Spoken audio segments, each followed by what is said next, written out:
Now, we're so grateful for Prime Minister Modi's hospitality as well as the reception that he and everyone else in this country have given us on this first trip for me to India. This is my first time visiting the birthplace of my wife's parents, and she's, of course, in the front row there. There you are, Usha.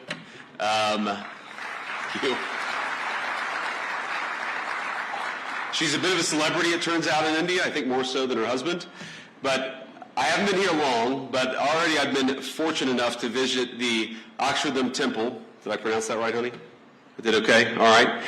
With my family this morning, as a matter of fact. And last night, Prime Minister Modi welcomed me, Usha, and our 3 small children at his beautiful home.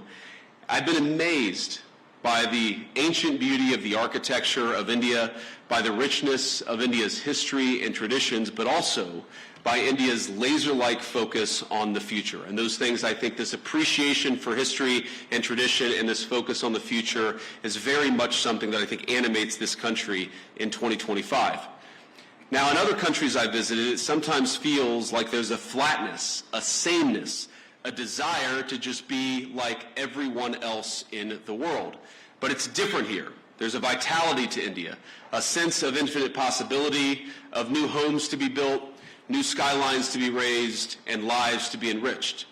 And there's a pride in being Indian, a feeling of excitement about the days that lie ahead. Now, it's a striking contrast with too many in the West, where some in our leadership class seem stricken by self-doubt and even fear of the future.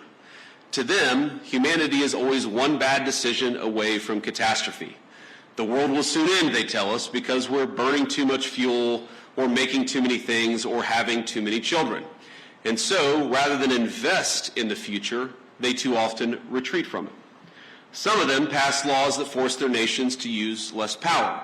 They cancel nuclear and other energy generation facilities, even as their choices, the choices of these leaders, lead to more dependence on foreign adversaries.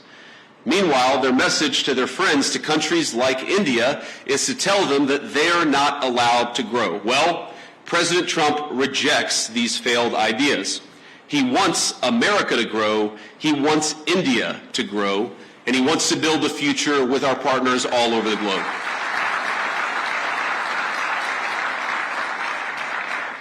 And when I look at this audience, or when I visit this incredible country over these last couple of days, I see a people that will not be held back. Now, the most profound responsibility, I believe, that all of us have is not to ourselves, but to the next generation, to make sure we leave them with a better society than the one that our parents and our grandparents gave us. And this is the world that America seeks to create with you. We want to build a bright new world, one that's constantly innovating, one that's helping people to form families, making it easier to build, invest, and trade together in pursuit of common goals. Now, I believe that our nations have much to offer one another. And that's why we come to you as partners looking to strengthen our relationship. Now, we're not here to preach that you do things any one particular way. Too often in the past, Washington approached Prime Minister Modi with an attitude of preachiness, or even one of condescension. Prior administrations saw India as a source of low-cost labor on the one hand, even as they criticized the Prime Minister's government, arguably the most popular in the democratic world, and as I told Prime Minister Modi last night, he's got approval ratings that would make me jealous. But it wasn't just India. This attitude captured too much of our economic relationship with the rest of the world. So we shipped countless jobs overseas, and with them our capacity to make things, from furniture, appliances, and even weapons of war. We traded hard power for soft power, because with economic integration, we were told, would also come peace through sameness. Over time, we'd all assume the same sort of bland, secular, universal values, no matter where you lived. The world was flat after all. That was the thesis, and that was what they told us. And when that thesis proved false, or at least incomplete, leaders in the West took it upon themselves to flatten it by any means necessary. But many people across the world, and I think your country counts among them, they did not want to be flattened. Many were proud of where they came from, their way of life, the kind of jobs they worked, and the kind of jobs their parents worked before them. And that very much includes people in my own country, the United States of America. Now, some of you are aware of my own background. I actually didn't plan to talk about my background at all until last night at dinner while my children mostly behaved. We gave them an A- for behavior with the Prime Minister. The Prime Minister said, I have one request. I want you to talk a little bit about your background. And so I wanted to do that. For those of you who don't know anything about me, I wanted to talk about it. I come from, and I'm biased, the greatest state in the Union, the state of Ohio, a longtime manufacturing powerhouse in the United States of America. My home specifically is a place called Middletown.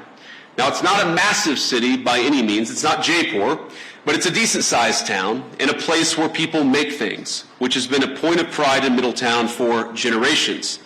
It's filled with families like my own, some of whom called us hillbillies, Americans who came down from the surrounding hills and mountains of West Virginia, Tennessee, and Kentucky to cities like Middletown in pursuit of the manufacturing jobs that were creating widespread prosperity for families all across America. They came to Middletown in search of what we call back home the American dream. In Middletown, my parents raised me. My grandparents raised me. They taught us to work hard. They taught me to study hard, and they taught me to love God and my country and always be good to your own. My granddad, who I called Papaw growing up, he typified that.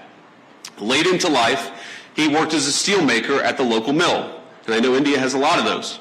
Papaw's job gave him a good wage, stable hours, and a generous pension. All that allowed him to support not just him and my grandmother, but his own daughter and grandkids with him. Now, by the time I came around, money was awfully tight, but he worked hard to make a good living for all of us. Now, I know Papaw and Mamaw were grateful for the way of life their country made possible. Their generation bore witness to the formation of America's great middle class.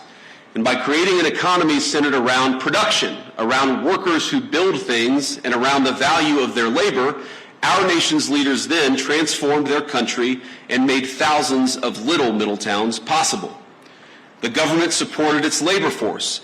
We created incentives for productive industries to take root and struck good deals with international partners to sell the goods made in the United States of America.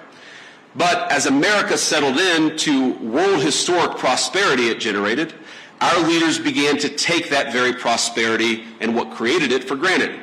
They forgot the importance of building, of supporting productive industry, of striking fair deals, and of supporting our workers and their families. And as time went on, we saw the consequences. In my hometown, factories left, jobs evaporated, America's middle towns ceased to be the lifeblood of our nation's economy. And the United States, as it became transformed, those very people, the working class, the background of the United States of America, were dismissed as backwards for holding on to the values their people had held dear for generations. Now, Middletown's story is my story, but it's hardly unusual in the United States of America. There are tens of millions of Americans who, over the last 20 or so years, have woken up to what's happening in our nation. But I believe they woke up well before it's too late. Now, like you, we want to appreciate our history, our culture, our religion. We want to do commerce and strike good deals with our friends. We want to found our vision of the future upon the proud recognition of our heritage rather than self-loathing and fear. I work for a president who has long understood all of this, whether through fighting those who seek to erase American history or in support of fair trade deals abroad. He has been consistent on these issues for decades. And as a result, under the Trump administration, America now has a government that has learned from the mistakes of the past. It's why President Trump cares so deeply in making sure America's workers have opportunities for good jobs.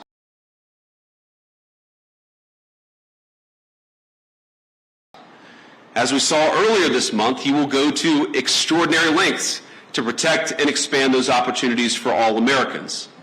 And so today I come here with a simple message. Our administration seeks trade partners on the basis of fairness and of shared national interests. We want to build relationships with our foreign partners who respect their workers, who don't suppress their wages to boost exports, but respect the value of their labor. We want partners that are committed to working with America to build things, not just allowing themselves to become a conduit for transshipping others' goods. And finally, we want to partner with people and countries who recognize the historic nature of the moment we're in, of the need to come together and build something truly new, a system of global trade that is balanced, one that is open, and one that is stable and fair.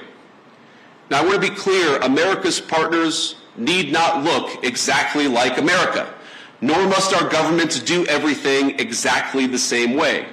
But we should have some common goals, and I believe here in India we do, in both economics and in national security. And that's why we're so excited. That's why I'm so excited to be here today. In India, America has a friend, and we seek to strengthen the warm bonds our great nations already share. Now, critics have attacked my president, President Trump, for starting a trade war in an effort to bring back the jobs of the past, but nothing could be further from the truth. He seeks to rebalance global trade so that America, with friends like India, can build a future worth having for all of our people together. And when President Trump and Prime Minister Modi announced in February that our countries aim to more than double our bilateral trade to $500 billion by the end of the decade, I know that both of them meant it. And I'm encouraged by everything our nations are doing to get us there. As many of you are aware, both of our governments are hard at work on a trade agreement built on shared priorities, like creating new jobs, building durable supply chains, and achieving prosperity for our workers. In our meeting yesterday, Prime Minister Modi and I made very good progress on all of those points. And we were especially excited to formally announce that America and India have officially finalized the terms of reference for the trade negotiation. I think this is a vital step. Thank you.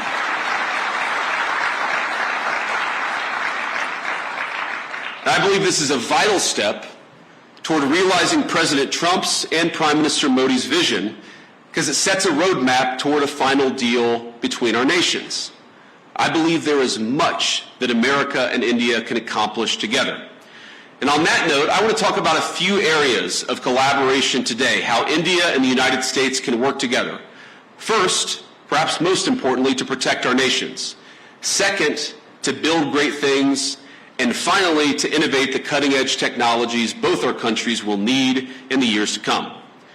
Now, on defense, our countries already enjoy a close relationship, one of the closest relationships in the world. America does more military exercises with India than we do with any other nation on earth. The U.S.-India Compact that President Trump and Prime Minister Modi announced in February will lay the foundation for even closer collaboration between our countries. From javelins to Stryker combat vehicles, our nations will co-produce many of the munitions and equipment that we'll need to deter foreign aggressors.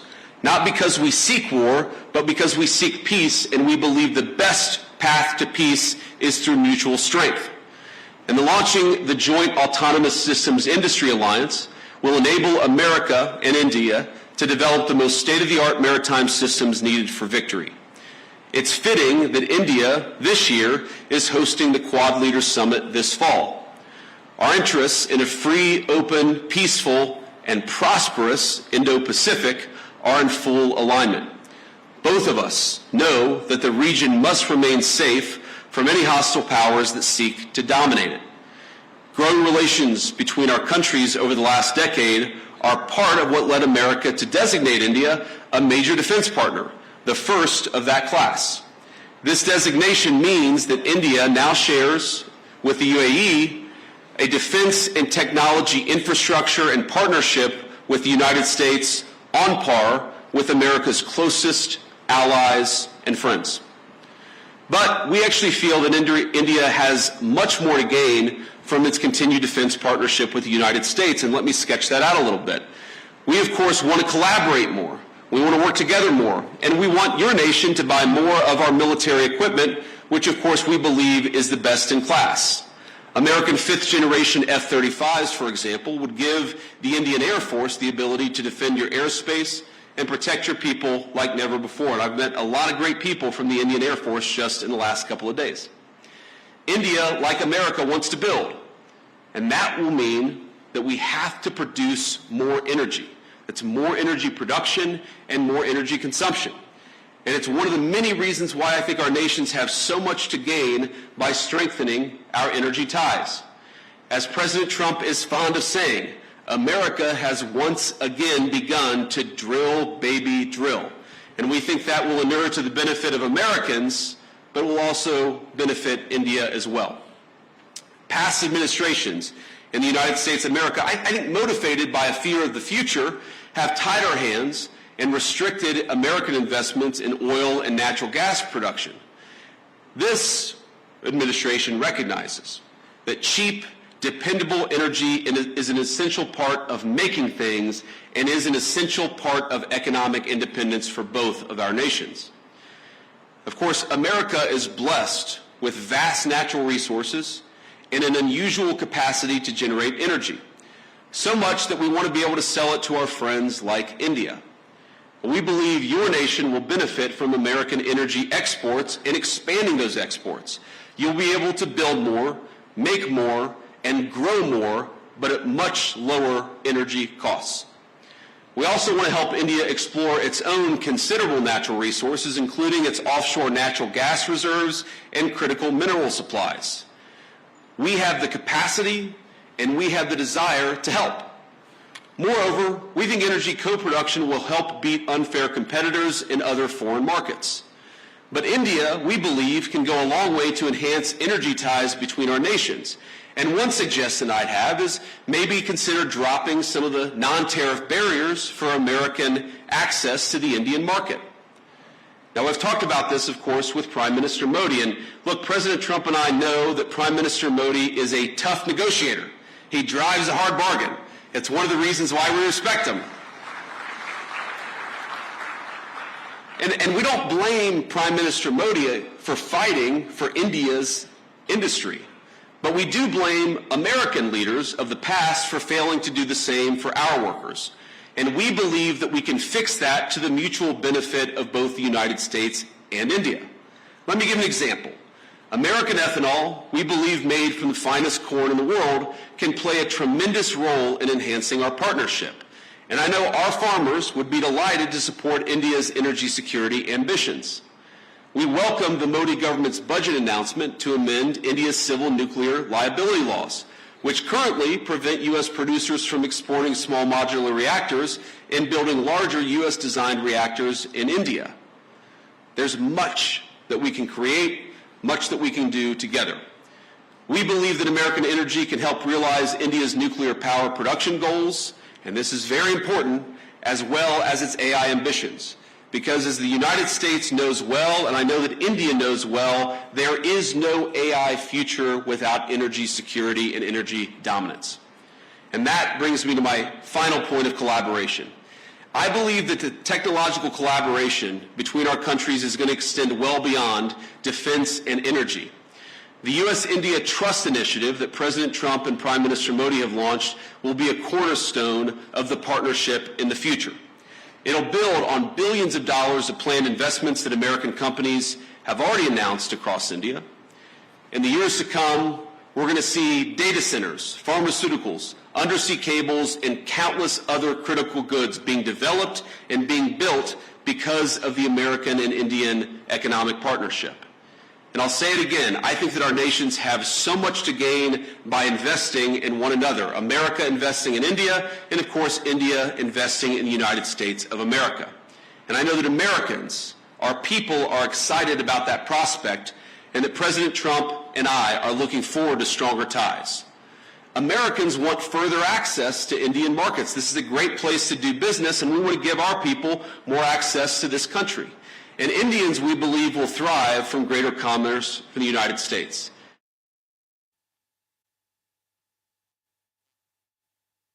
Into the future.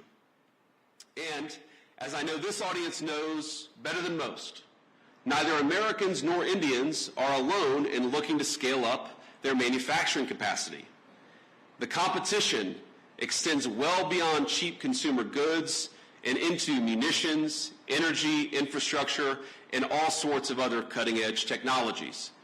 I believe that if our nations fail to keep pace, the consequences for the Indo-Pacific, but really the consequences for the entire world will be quite dire. And this, again, is where India and the United States have so much to offer one another. We've got great hardware, the leading artificial intelligence hardware in the world. You have one of the most exciting startup technology infrastructures anywhere in the world. There's a lot to be gained by working together.